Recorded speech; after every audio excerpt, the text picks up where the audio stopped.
श्रोतेहो नमस्कार. ऐसी अक्षरे रसिके या कार्यक्रमामध्ये आज आपण ऐकणार आहोत लीना माटे यांचा ललितबंध.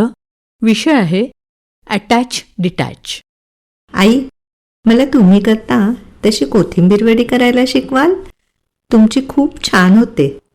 परवा माझ्या ऑफिसमधल्या एका मैत्रिणीचा वाढदिवस आहे. आम्ही 5-6 जणींनी मिळून घरून काही करून आणायचं असं ठरवलंय. मला वाटतं मी कोथिंबीर वडी न्यावी.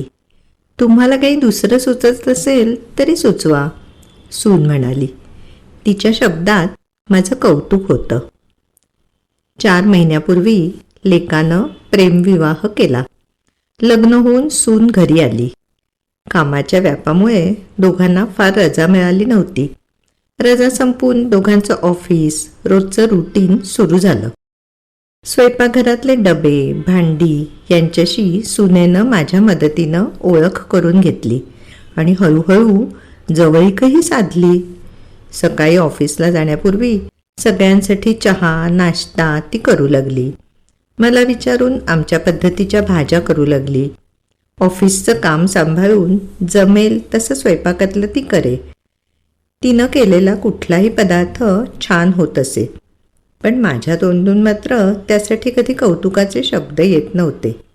बरेचदा वाटे म्हणावं तिला, छान झाली आहे भाजी, पण नाहीच. ती मात्र माझ्या प्रत्येक गोष्टीचं कौतुक करे. ऑफिसमधलं धोरण घरी वापरून मला खुश करू पाहतेय असा समज मी करून घेतला होता.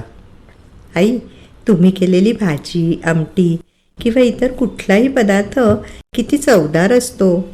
तुमच्या हाताला खास वेगळीच चव आहे असं ती आवर्जून म्हणे.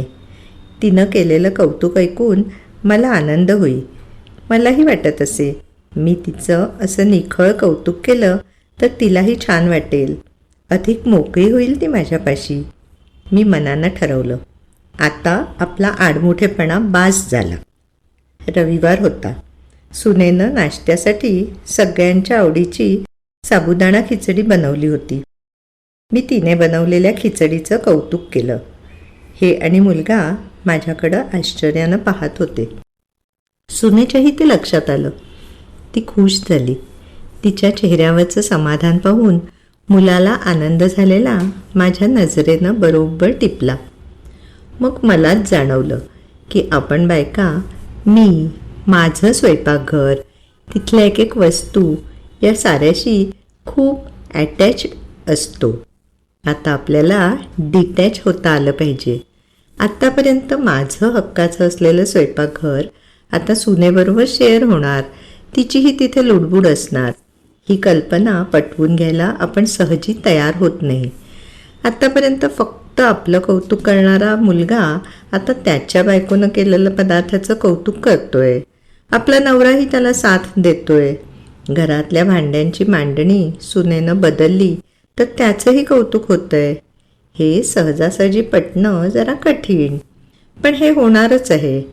काळ बदलतोय, सारं कळतंय, पण वळायला हवं ना. आपण माहेर सोडून सासरी येतो. सासरच्या घरी साखरेसारख्या विरघळून जातो. नाती जपतो. आपलं घर, घरातली माणसं, घरातल्या वस्तू सगळ्यात भावनेनं गुंतत जातो. अर्थात ही स्त्रीसुलभ सहजता आहे, पण 50-60 नंतर आपणच आपल्याला बदलायचं.